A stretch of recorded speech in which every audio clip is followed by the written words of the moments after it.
Hello everyone, it's me again, Alan, here with another unboxing. Now this is perhaps the most interesting unboxing I've ever done.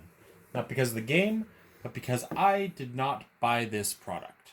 Now this may have just been a mistake, but given how I own a YouTube channel and I've done a number of Warlord Games stuff in the past, I'm hoping that it isn't. You see, me and my girlfriend were so excited about American Civil War, we ordered 2 of their starter sets. She bought one, I bought one, and then we got this third one in the mail. This was the only one that was shrink wrapped, and the invoice showed that I did not pay for it. I don't know what that means. Hopefully somebody from Warlord is now watching us and considers my reviews worthwhile enough to continue sponsoring. With that out of the way, hashtag maybe sponsored. So this is their new Epic Battles, which is 15mm, same scale as Flames of War or Team Yankee. And it depicts the American Civil War, which depicts the fight between the valiant, freedom-loving slavers of the South and the valiant, freedom-loving, genocidal maniacs of the North. So go ahead and pick your faction. It's basically like playing 40k. They're both terrible, so just go ahead and get it over with. On the back, we see that it contains more than 2,500 soldiers, and the fact that it contains a little bit of terrain, which I love as an inclusion. It includes a rule book, a Epic Battles book, and then I believe, what is it? It is 12 regiments per side, which means we now have 36 regiments per side between the two of us, me and Hannah. So yeah, we can get some truly epic battles going. We now have 57,000 or 5,700 soldiers. That is a lot of people. Do not BS. Actually, do BS, because if a lot of you go out and buy this stuff, then maybe they'll give me more free stuff. Preferably next time, don't give me a third box of something I already own as my free stuff, but who am I to object to free stuff? Okay, let's crack it open. Let's see what's inside.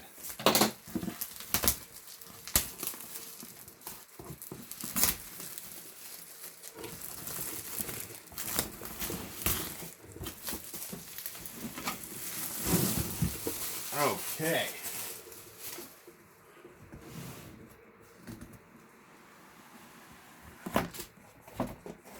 That's a lot of sprues. Well, the first things we see are the Confederate Gray Infantry. I do like the fact that they are color-coded. I've already opened one of these boxes just in private, so to see what we're getting at. So we see that each unit has a command unit, and then a bunch of just the normal guys, a cavalry to represent the unit's officer, and then a cannon to be part of the cannon battery for the regiment. It is a lot of people all kind of standing lockstep, and you see that you get a lot of people. Let it never be said that Warlord Games doesn't give you value for your money, because that is a lot of units. Like, this was, what? This is a $100 starter set? And that's how many units you get? That's just the Confederates. That's a lot of sprues. Admittedly, they don't have that much detail, but this is, the explosive era, gunpowder era. That's what I was looking for, like muskets and such. And finally, you can depict giant blocks of line infantry without having to paint, 2,500 28mm figures. Or I guess you'd only have to paint 1,250, because presumably you'd only be playing one side of the force. And these are the Union Blue boys, the boys in blue. And then we get a bunch of bases. All your bases are belong to us. That's a lot of bases. We can see that it's got the ones for the cannons, the one for the officers, and the infantry units. I like the bases. The usual packed by, thank you very much. A handful of dice. I mean, could include more dice. I mean, I know we all have a lot of dice, but who doesn't love getting more dice? The bolt action rulebook, or black powder rulebook. Sorry, I was thinking of their other game, which is a little bit torn up. I said this in my Dystopian Wars review, but maybe put a little bit of like plastic film around it or put it in a little baggie, because otherwise it does get scuffed up just by being with all the sprues, especially if it's on the bottom of it. Get our little thing of terrain, which I absolutely love. I do love the inclusion of a little bit of 3D terrain. 2D terrain is acceptable, but it's a little extra, inch that they add. It really kind of stands out to me. Like their bolt action starter sets usually include 3D terrain as well. And then you get the North and the South for the two different sheets that you wrap around the flag. Just apply a little bit of glue to it after you cut it out. And yeah, and you also get the American Civil War Epic Battles starter, what's it called, campaign. Also, you get a bunch of you get a Union cannon that falls out of its sprue. I don't guarantee that's in the box, but it is in this one. And you get a bunch of stuff advertising their other black powder stuff, which I do find a little bit weird. Because certainly if you're buying the Epic Edition black powder, you want more epic models. You don't really want to have, one army in 28mm and one army in 15mm. I don't think that'd be a very balanced battle. You could probably just kick the enemy to death. You have Hail Caesar, which I assume is actually a game based on New Vegas. It's the only place I know that Caesar existed. He had a whole legion in that game. Black Seas, which is historical gun. It's like this old version of World War II, the big sea battles, but it takes place with sailing ships instead of with the Imperial Japanese and the Americans.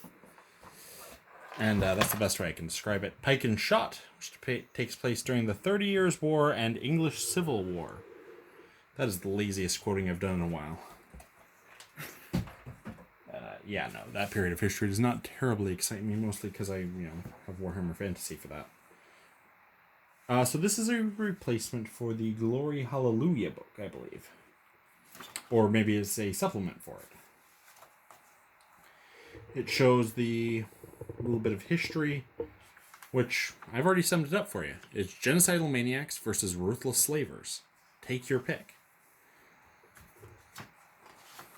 We've got talking about the different army compositions, talking about Abraham Lincoln, who is actually known to have an extremely high-pitched voice. So if you are doing Abraham Lincoln, remember to do the ultimate high-pitched 70 years ago. He was often compared to a tea kettle in his life due to his extremely high voice. And then you have Jefferson Davis, who was the first American president to ever trust a Jewish person with cabinet office. And also, I believe, trusted Hispanics in his cabinet. Basically, he only hated black people, which makes him the best of the racists? ? I don't know. He was a racist. Honestly, Abraham Lincoln was probably also a racist, but less so. As I said, neither of these factions are very good, morally speaking, to play. Yeah, I'm also probably biased because my family is Mexican. North kind of took half of our country. And then, yeah, that's fun. That was too real there for a second. Let's lighten things up. We got, infantry shooting people at, and cavalry fighting hand to hand. And I don't think that ever actually happened during the Civil War because, the whole pow pow, that kind of stops the cavalry. We learned that when the Ottomans tried to take over Austria, 200 years before this, their Janissaries killed the entire Hungarian cavalry before they could even reach the Ottoman lines. But the North and South kind of thought it was a good idea anyway, so, it was only 200 years after the fact. Maybe word hadn't reached them yet. And then you got the famous generals. You got a drunk, and then you got this guy who's got fantastic facial hair. You got this guy who has so much historical baggage about him that all I'm going to say about him is that picture makes him look like he does not know how to style his hair. And I'm probably still going to get flack for saying that. Then you got Stonewall Jackson, who looks remarkably human for that name. I don't think he was a Stonewall, guys. I would follow Stonewall, though. That guy's not going to waver. You got the Battle of Greenbeer River, which is battle around a river. You see the river there. You got the Union. The Confederacy. It looks like the Confederacy has to go over the river. That sounds exciting. You got the Battle of Wilson's Creek. I don't know who Wilson is, but I'm sure he's going to be upset that you're fighting a battle around his river. Or his creek, sorry. It's not even a river. Yeah, the Battle of Salem Church. I'm not even going to make a joke about that one. I don't know anything about the Civil War, guys. You got Gettysburg Day 1. And then the very distinct Battle of Gettysburg Day 2. All I know is that Gettysburg was, I believe, the single deadliest day in U.S. history. Because, I guess Americans were dying on both sides. And, we don't count, the times we just kill other people, like Japanese or Mexicans or Germans, or take your pick of other people we've tried to murder. I mean, the Germans were really asking for it, but anyway, American Civil War. It's great. In board game form, at least. I don't know what else to say about it. I have much easier time, and I feel way more comfortable mocking, fictional things. Battlestar Galactica, dystopian wars. I was going to make a whole joke series about Legend of the Five Rings being produced by Paradox, but I decided not to do that because we bought 50 packs of cards for it. There's some Legends of the Five Rings stuff. If this video is sponsored, I'm so sorry. Legends of the Five Rings is terrible. Spend all your money on this instead. I don't know if that's true. I've never played Legends of the Five Rings. I've just bought all their stuff. Don't be like me. Play the games you buy. Just please, don't be like me. Okay, I'm sorry. I'm losing it now. It's late. I'm tired. I really quickly wanted to put this out because I got this box a week ago and it's been completely missed for me. And then I realized I forgot to upload a video last week, or more accurately, I accidentally just uploaded the first 4 seconds and then still had that set to private as well. So I uploaded a video what should be yesterday when this comes out, and then this one's coming out today, and then there'll be one next week too. Next Monday, I think 7 a.m. is when I told it to come out. And that one, it's going to be covering Battlestar Galactica, and I feel way more comfortable mocking that. This is just, it sucked. No matter who won, it sucked. I mean, I know the North won, but I mean, even if you, win every Battle of the South, yay, you made the slavers win. And if you win every Battle of the North, yay, you allowed the Indian Wars and the Mexican-American Wars and, general American imperialism to continue. Yay for you. Not winning. No matter who wins, you're not winning. I'm gonna go. Tired. Talk to you guys all next time. Like it if you liked it, dislike it if you disliked it. And subscribe for more rambling content.